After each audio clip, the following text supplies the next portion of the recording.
And it comes back over the horizon to begin another debate.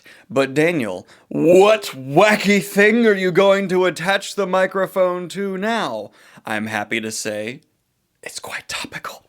Because in a debate where we will be discussing sci-fi fantasy artifacts, I have decided to bring in... That would have been so much more dramatic if I had held it right and opened it the right way. Let's try it again. I have decided to bring in the Ring of Power. Oh,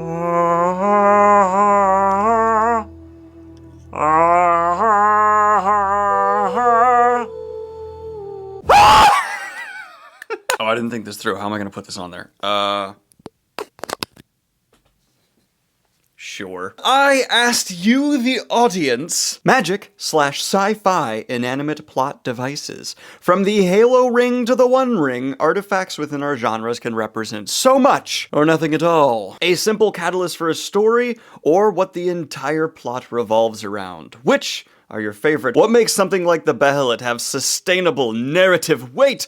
What artifacts haven't worked for you? Let's debate. This show has not been on the channel for a while because I kind of ran out of topics to debate, but the fan uproar has been immense. So what I'll be asking for you to do is suggest good debate topics in the comments down below. We will start off with, the Death Note is an example of this trope done well. This item is not only fundamental for the plot, it's the entire premise of the story. So I already have made my thoughts on Death Note well known here on the channel. Thought it started very cool, then turned out very bad. Heard the manga is better though, I need to maybe check that out. But what I actually think was pretty interesting about the Death Note is it kind of came with this inherent companion, which acted as a personality for the device. You essentially have this demon who's watching over whoever's using the Death Note, commentating on whatever they are doing. And they're kind of this chaotic factor. They're not necessarily on our protagonist's side, they're not necessarily against them, they're just this force. And I quite like that, though, in the premise of the video, if I had to criticize the Death Note as a device for plotitude, it's a great concept,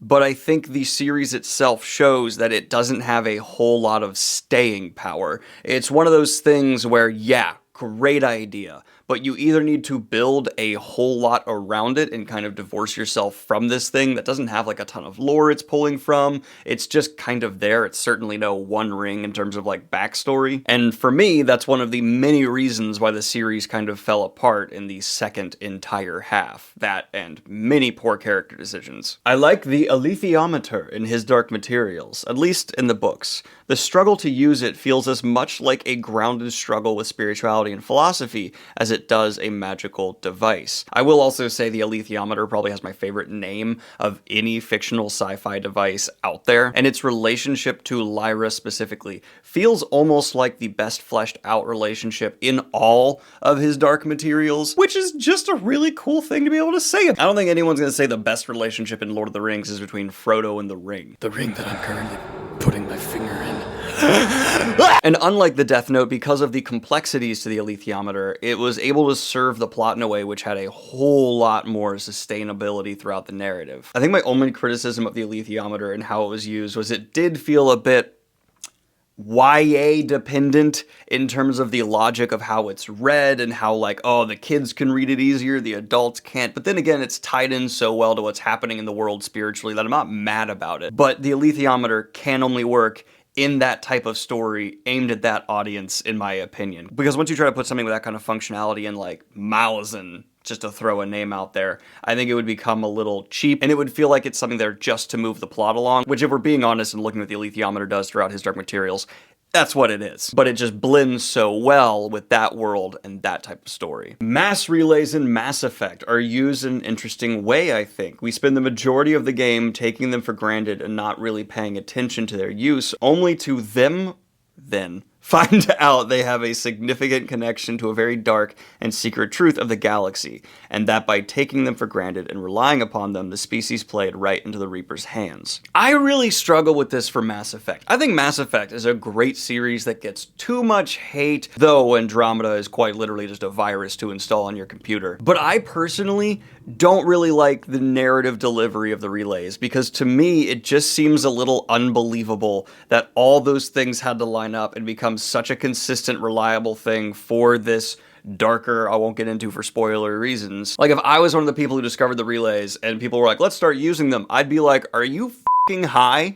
Let's pull them apart, let's understand how they work, let's build our own, because you don't want to just start utilizing this thing that's not your property. It's just bad neighbor manners. Imagine just like finding an empty yard, there's a tractor on it, and you just start using it. You're gonna piss off whoever owns that tractor. I wouldn't just start using some alien artifact. No! Vote for Daniel in 2040. I won't use weird alien technology without thinking it through. Spoilers for Wheel of Time until this time code. Go there if you don't want spoilers for Wheel of Time. Oh, there's two people talking about Kalendor right in a row. Which one should I go? This one has more upvotes. Hopefully, it's the more controversial take. I think the best example of this I can think of is how Kalendor is used in Wheel of Time. Setting up early on that there's something weird about it and how it's got a large flaw in it, and then revealing that that flaw is actually the point of it and ends up being instrumental in defeating the Dark One. I like everything you said there about Kalendor. I think it is very true, but there is one very big problem with how Kalendor is written into the Wheel of Time for me, and that's just how long it's a null factor. Like, there are huge stretches of time with specifically Rand's story where Kalendor is completely irrelevant. And don't get me wrong, I like Kalendor as a weapon and what it does exactly in the story, what you're talking about. I just would have enjoyed a few more references to it, a few more maybe instances with it. Even I know there's the big army accidental obliteration with Rand. That's a great scene, and it even kind of justifies why he's staying away with it for so long. But when it suddenly comes back into the fold at the end, I was just kind of like, oh, really? Is that just me? It just kind of felt like, oh, we're using this thing from way back then. I thought we moved on from that. Don't you have a golden cow? But obviously that became not usable, so like it makes sense. There's just something about the structure of its delivery that bugged me, especially on rereads. These artifacts need to create constant suspense to work for me in the narrative. The Behelit and Halo Ring are both time bombs. I learned pretty early in the respective series how destructive they will be, so I was constantly wondering when they're going to wake up and create their horrific effects. The One Ring movie version also achieved this effect to a lesser extent by having Sauron pop off in the prologue. That sounds like something you're able to back up with great examples and say, but I don't necessarily agree, because then you have things like the Sword and the Stone, Excalibur. I don't think those have like time bomb elements to them, but in terms of sci-fi fantasy MacGuffins, they are arguably, aside from this absolutely staple examples of what we're talking about. So I think for a certain subclass of plot device, you're right. But if we're looking at things like even the Holy Grail, I disagree. Although a time bomb version of the Holy Grail, someone write that. Shout out to the Darksaber from Star Wars. Not only does it have the most interesting story of any lightsaber in the galaxy far, far away. There's an angry man behind me right now, isn't there? But it feels like an embodiment of destiny in the way it challenges its wielders, forges leaders in the Mandalorians, and shapes Mandalorian history.